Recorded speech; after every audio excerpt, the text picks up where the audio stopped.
इस वीडियो में हम इंडियन ज्योग्राफी के कुछ महत्वपूर्ण प्रश्नों को देखने वाले हैं, जिसे हम एमसीक्यू के माध्यम से समझेंगे। यदि आप चैनल में फर्स्ट बार विजिट किए हैं तो चैनल को सब्सक्राइब करिए। फर्स्ट प्रश्न, सर्वप्रथम इंडिया शब्द का प्रयोग भारत के लिए किस भाषा में किया गया? ठीक है, तो इसका राइट आंसर हो जाएगा बी, यूनानी भाषा में। नेक्स्ट प्रश्न है, भारत की मुख्य भूमि के दक्षिणी सीमा है। यहाँ पर आ जाएगा दक्षिणी सीमा पूछा गया है, तो राइट आंसर होगा सी, 8 अंश 4 मिनट उत्तरी अक्षांश। देखिए, भारत के अंतर्गत अगर हम देखें तो भारत के इस सीमा से लेकर, जैसे भारत के दक्षिणतम सीमा के अंतर्गत कन्याकुमारी के हिस्से में आता है 8 अंश 4 मिनट उत्तरी अक्षांश के रूप में, जो भारत के उत्तरी सीमा तक के 37 अंश 6 मिनट उत्तरी अक्षांश तक के ये फैला हुआ है। ठीक है, तो यहाँ पर दक्षिणतम पूछा गया और मुख्य भूमि में पूछा गया। अगर सबसे दक्षिणतम कहे तो अंडमान निकोबार द्वीप समूह का आता है, जो 6 अंश 4 मिनट उत्तरी अक्षांश पर स्थित है। इस जगह का नाम है इंदिरा पॉइंट और इस जगह का नाम है केप कमोरिन, जो तमिलनाडु में पड़ता है। ठीक है, 8 अंश 4 मिनट पर स्थित है वो। तो यहां से राइट आंसर आ जाएगा सी, 8 अंश 4 मिनट उत्तरी अक्षांश। भारतीय मानक समय रेखा आधारित है। ठीक है, भारत के जो मानक समय रेखा है एक है भारत के लिए, पूरे भारत के लिए। यहाँ पर है मानक समय रेखा लिया गया है 82.5 डिग्री पूर्वी देशांतर से। 82.5 डिग्री पूर्वी देशांतर के अंतर्गत आता है भारतीय मानक समय रेखा। नेक्स्ट प्रश्न है, इंडियन स्टैंडर्ड टाइम और ग्रीनविच टाइम में कितना अंतर है? तो यहाँ पर राइट आंसर हो जाएगा 5.5 घंटे का। तो 5 घंटा 30 मिनट का जो है अंतर है, डिफरेंस है। जैसे अगर मान लीजिए ग्रीनविच टाइम के अंतर्गत अगर हम देखें तो ग्रीनविच कहाँ पड़ता है? ग्रीनविच है इंग्लैंड में। यदि इंग्लैंड में रात के 12 बजा होगा तो अपने देश में जो है सुबह समझिए 5:30 हुआ होगा। ठीक है, क्योंकि हम इंग्लैंड से 5.5 घंटा आगे है। ठीक है, तो यहाँ पास आता है 5.5 घंटा का डिफरेंस है, 5 घंटा 30 मिनट का। नेक्स्ट प्रश्न है, भारत का क्षेत्रफल विश्व के कुल भौगोलिक क्षेत्रफल का कितना प्रतिशत है? तो यहाँ से राइट आंसर आ जाएगा 2.4%। भारत विश्व के कुल भौगोलिक क्षेत्रफल का 2.4% है। अगर क्षेत्रफल की दृष्टि से स्थान देखें भारत का कौन से नंबर पर है, तो 7वां बड़ा देश के रूप में आता है भारत। नेक्स्ट प्रश्न है, भारत और पाकिस्तान के बीच अंतर्राष्ट्रीय सीमा किसके द्वारा सीमांकित की गई है? ठीक है, तो यहाँ पर भारत और पाकिस्तान के बीच अंतर्राष्ट्रीय सीमा किसके द्वारा सीमांकित की गई है पूछा गया है। तो राइट आंसर हो जाएगा सी, रेड क्लिफ लाइन। निम्नलिखित में से किस देश के साथ भारत की अंतर्राष्ट्रीय भूमि सीमा नहीं लगती है? किस देश के साथ अंतर्राष्ट्रीय भूमि सीमा नहीं लगती है? ऑप्शन है पाकिस्तान, बांग्लादेश, भूटान और श्रीलंका। तो इसमें राइट आंसर हो जाएंगे श्रीलंका के साथ हम स्थलीयकृत सीमा हमारा नहीं लगा हुआ है, जलीय सीमा जरूर लगा है। बाकी तीनों देश के साथ स्थलीय सीमा भारत साझा करता है। नेक्स्ट प्रश्न है, निम्नलिखित में से किस भारतीय राज्य की समुद्री तटीय सीमा सबसे छोटी है? सबसे छोटी समुद्री तटीय सीमा वाले राज्य है ए, गोवा। तो राइट आंसर हो जाएंगे ए, गोवा। अगर सबसे बड़ी पूछा जाए तो सबसे बड़ी है गुजरात। ठीक है, गुजरात जो है सबसे बड़ी के रूप में आता है। नेक्स्ट प्रश्न है, भारत की सबसे लंबी अंतर्राष्ट्रीय सीमा किस देश के साथ है? भारत की सबसे लंबी अंतर्राष्ट्रीय सीमा किसके साथ है ये पूछा गया है। तो यहाँ पर आ जाएंगे right answer D, Bangladesh. Next प्रश्न है, भारत को निम्नलिखित भौतिक प्रदेशों में विभाजित किया गया है। भारत को जो है 4 भौतिक प्रदेशों में बांटा गया है। अगर ऑप्शन के आधार पर देखें तो इसका राइट आंसर होगा डी, उत्तर पर्वतीय प्रदेश, बृहद मैदानी प्रदेश, दक्षिणी प्रायद्वीपीय प्रदेश और सागर तटीय प्रदेश। तो राइट आंसर आ जाएगा इसके आधार पे, ठीक है, डी। नेक्स्ट प्रश्न है, निम्नलिखित में से कौन सा तट पश्चिमी तट का भाग नहीं है? कौन सा तट जो है पश्चिमी तट का भाग नहीं है? तो भारत के इस पश्चिमी हिस्सा में, ये गुजरात से अगर हम देखें, ये गुजरात वाला पोर्शन ये भारत के पश्चिमी तट है और ये वाला तट उत्तरी पूर्वी तट है। तो यहाँ से आ जाएगा कठियावाड़ तट, ये गुजरात के है, कोंकण तट कर्नाटक का है, मालाबार तट केरल का है और कोरमंडल तट तमिलनाडु का है। तो पूर्वी भाग का कौन सा भाग नहीं है पूछा गया है, पश्चिमी भाग का कौन सा भाग नहीं है पूछा गया है। तो यहाँ पर आ जाएंगे कोरमंडल तट, जो तमिलनाडु का भाग है, पूर्वी तट का भाग है।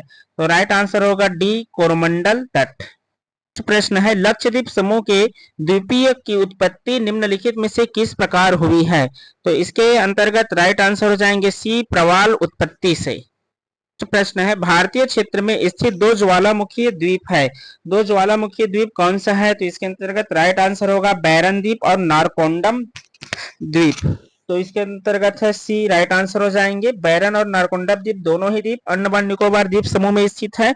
बैरन द्वीप जो है एकमात्र भारत के जागृत ज्वालामुखी है और नारकोंडम द्वीप सुषुप्त ज्वालामुखी है। यहाँ पर ज्वालामुखी अभी जागृत अवस्था में नहीं है। एक का क्षेत्रफल यहाँ पर दिया हुआ है, तो इसका राइट आंसर हो जाएगा सी 32,87,263 वर्ग किलोमीटर। राज्य की सीमा सर्वाधिक राज्य की सीमा को स्पर्श करती है? तो इसके अंतर्गत मध्य प्रदेश, उत्तर प्रदेश, राजस्थान, असम सर्वाधिक सीमा से घिरा हुआ स्टेट है उत्तर प्रदेश। अगर उत्तर प्रदेश की स्थिति अगर हम देखें तो मान के चलिए यहाँ पर उत्तर प्रदेश है, इधर से ये छत्तीसगढ़ कवर करता है और इधर से फिर ये मध्य प्रदेश का हिस्सा कवर करता है और इधर से अगर हम देखें तो इधर से आ जाता है झारखंड का इलाका और यहाँ से बिहार और इधर से आपका आ जाएगा राजस्थान का हिस्सा और राजस्थान हो जाएगा, फिर यहाँ से आ जाएगा हरियाणा, हरियाणा का हिस्सा आ जाएगा, फिर इधर से हिमाचल प्रदेश और यहाँ से आ जाएगा उत्तराखंड। ठीक है, तो इतने स्थानों से घिरा हुआ है। तो 1 2 3 4 5 6 7 8 8 राज्यों से जो है ये घिरे हुए हैं। तो याद रखेंगे, इसके राइट आंसर होगा बी उत्तर प्रदेश। प्रश्न है, निम्नलिखित में से कौन सा एक केंद्र शासित प्रदेश नहीं है? कौन सा केंद्र शासित प्रदेश नहीं है? त्रिपुरा, दमनदीप, लक्षद्वीप, पुडुचेरी। तो इसमें केंद्र शासित प्रदेश नहीं है त्रिपुरा। राइट आंसर होगा ए, त्रिपुरा एक स्टेट है। निम्नलिखित में से कौन सा कथन असत्य है? ऑप्शन दिया है, भारत के स्थल सीमा की लंबाई 15,200 किलोमीटर है, सत्य है ये। भारत के मुख्य स्थल खंड में समुद्री सीमा की लंबाई 6100 किलोमीटर है, ये भी सत्य है। भारत के देशांतरी विस्तार 68 पूर्वी देशांतर से 97 पूर्वी देशांतर के बीच है, ये भी सत्य है। भारत के मुख्य स्थल खंड का अक्षांशीय विस्तार 6 उत्तरी अक्षांश से 37 उत्तरी अक्षांश तक है, ये गलत है क्योंकि यहाँ पर मुख्य स्थल खंड पूछा है। तो मुख्य स्थल खंड में अगर हम देखें तो 8 अंश 4 उत्तरी अक्षांश से प्रारंभ होता है, ना कि 6 अंश 4 से। तो राइट आंसर हो जाएगा डी। प्रश्न है, भारत किस गोलार्ध में स्थित है? ऑप्शन दिया है उत्तर पूर्वी, दक्षिणी पूर्वी, उत्तर पश्चिमी और उत्तर दक्षिणी। तो यहाँ पर आंसर आ जाएगा उत्तर पूर्वी गोलार्ध है। राइट आंसर होगा ए। अगला प्रश्न है, भारत की सबसे बड़ी जवाहर सुरंग किस राज्य में स्थित है? तो यहाँ पर अगर हम देखें भारत की सबसे बड़ी जवाहर सुरंग कहाँ है, तो इसका राइट आंसर होगा डी, जम्मू एंड कश्मीर में है। नेक्स्ट प्रश्न है, निम्नलिखित में से कौन सा भारतीय राज्य में प्रातः काल में सूर्य की किरण सबसे पहले पड़ती है? तो ऑप्शन है मेघालय, त्रिपुरा, सिक्किम, अरुणाचल प्रदेश। तो राइट आंसर हो जाएगा डी, अरुणाचल प्रदेश। नेक्स्ट प्रश्न है, भारत की कौन सी पर्वत श्रेणी नवीनतम है? नवीनतम पर्वत श्रेणी इसमें से कौन सा है? तो इसका राइट आंसर है सी, हिमालय। और सबसे प्राचीन अगर पूछा जाए तो अरावली है सबसे प्राचीन। प्रश्न है, निम्नलिखित में से कौन सा भारत का सर्वोच्च पर्वत शिखर है? भारत का सर्वोच्च पर्वत शिखर अगर हम इसमें से देखें तो इनमें से है कंचनजंगा। कंचनजंगा जो सिक्किम में स्थित है, यह भारत के सर्वोच्च पर्वत शिखर हो जाएंगे। अगर ऐसे देखा जाए तो केटू गार्डविन आस्टीन है जो 8,611 मीटर है ऊंचा है। एवरेस्ट पूरे विश्व के सर्वोच्च शिखर है, भारत में ये स्थित नहीं है, नेपाल में है। नंदा देवी स्थित है, नंदा देवी कौन से राज्य में स्थित है? तो इसका राइट आंसर होगा बी, उत्तराखंड में है। अंडमान और निकोबार द्वीप समूह में सबसे अधिक ऊंचाई वाली चोटी कौन सी है? तो सबसे अधिक ऊंचाई वाली चोटी है इसके अंतर्गत सैंडल पीक। सैंडल पीक सबसे ऊंचा चोटी है अंडमान निकोबार द्वीप समूह का। इसके टोटल हाइट है 732 मीटर हमें देखने को मिलते हैं। ये खासी और जयंतिया पहाड़ी किस राज्य में स्थित है? तो गारो खासी जयंतिया पहाड़ी किस राज्य में स्थित है? इसका राइट आंसर हो जाएगा ए, मेघालय में।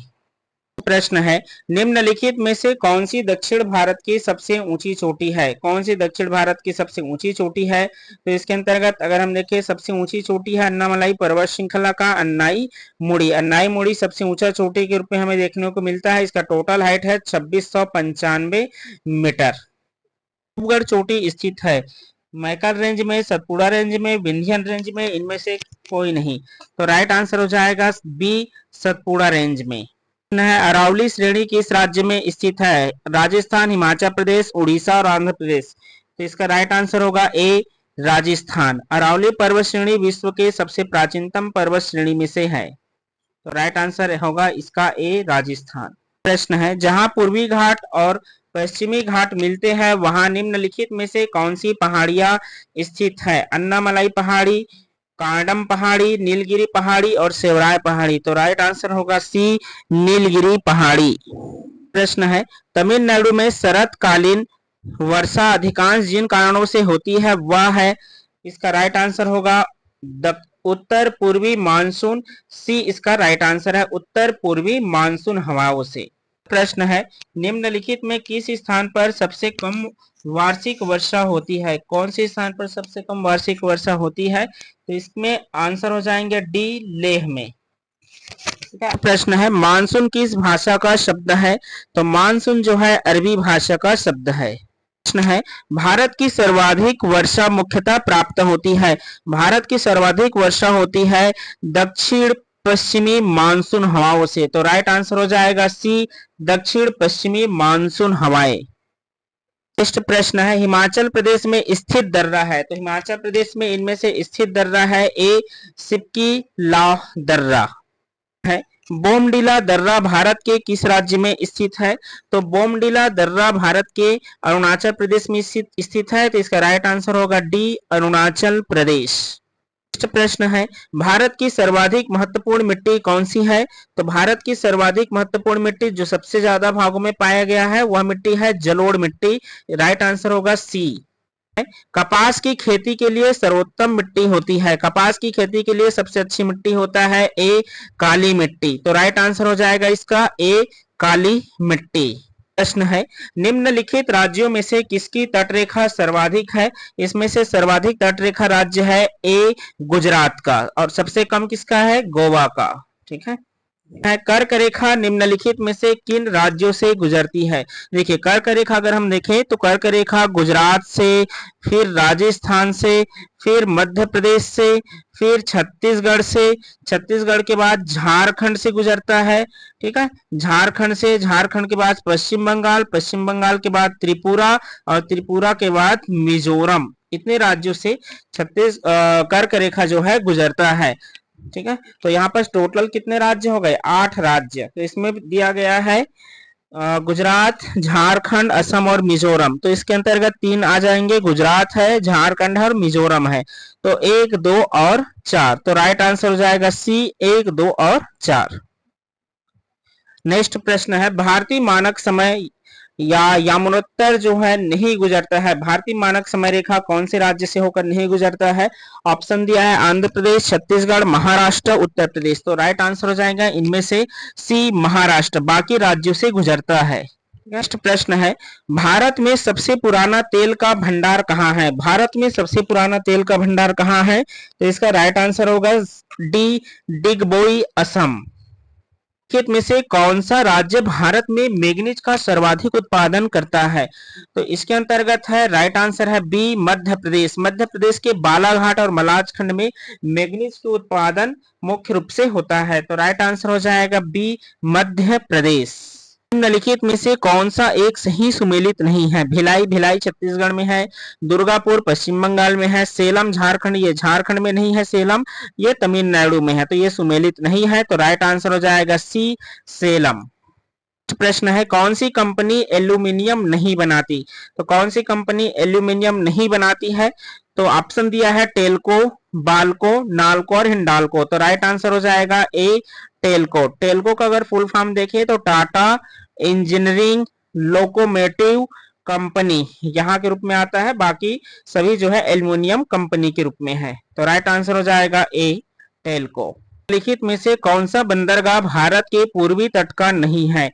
चेन्नई, कांडला, तुतीकोरिन, पारादीप। तो राइट आंसर होगा बी, कांडला। कांडला जो है पश्चिमी तट में है, गुजरात में है। नेक्स्ट प्रश्न है निम्नांकित में कौन एक युग्म इस्पात संयंत्र और उनके सहयोगी देश सुमेलित नहीं है? राउरकेला जर्मनी के सहयोग से, सही है ये। भिलाई पूर्व सोवियत संघ के सहयोग से, ये भी सही है। दुर्गापुर यूके के सहयोग से, सही है। बोकारो यूएसए के सहयोग से, ये गलत है, ये भी सोवियत संघ के सहयोग से बना था बोकारो, जो झारखंड में स्थित है। तो राइट आंसर हो जाएगा इसमें सुमेलित नहीं है, में डी बोकारो। निम्नलिखित में कौन धातु खनिज नहीं है? ऑप्शन है हेमेटाइट, बॉक्साइट, जिप्सम और लिमोनाइट। तो राइट आंसर हो जाएगा सी, जिप्सम। भारत के निम्नलिखित राज्यों में से कौन अब्रक का सबसे बड़ा उत्पादक है? अब्रक का सबसे बड़ा उत्पादक स्टेट है भारत में आंध्र प्रदेश। तो राइट आंसर हो जाएगा ए, आंध्र प्रदेश। हरित क्रांति में प्रयुक्त मुख्य पादप कौन सा था? तो यहाँ पर मुख्य पादप पूछा गया है, तो इसके अंतर्गत अगर हम देखें राइट आंसर हो जाएगा डी, मैक्सिकन गेहूं। में से कौन सी जोड़ी राज्य सुमेलित नहीं है? इसके अंतर्गत दिया है ए, लोकटक झील मणिपुर, ये राइट है, लोकटक झील मणिपुर ये सुमेलित है। तो इसका राइट आंसर हो जाएगा ए, लोकटक मणिपुर। निम्नलिखित नदियों में से किनके स्रोत बिंदु लगभग एक ही है? ब्रह्मपुत्र, गंगा, ताप्ती, ब्यास, ब्रह्मपुत्र और सिंधु, सिंधु और गंगा। तो लगभग एक है, वो है तिब्बत के पठार से ब्रह्मपुत्र और सिंधु नदी। तो राइट आंसर हो जाएंगे सी, ब्रह्मपुत्र और सिंधु, लेकिन बहता अलग अलग दिशा में है, ठीक है, एक पूर्वी दिशा पूर्व की और एक पश्चिम की ओर बहता है।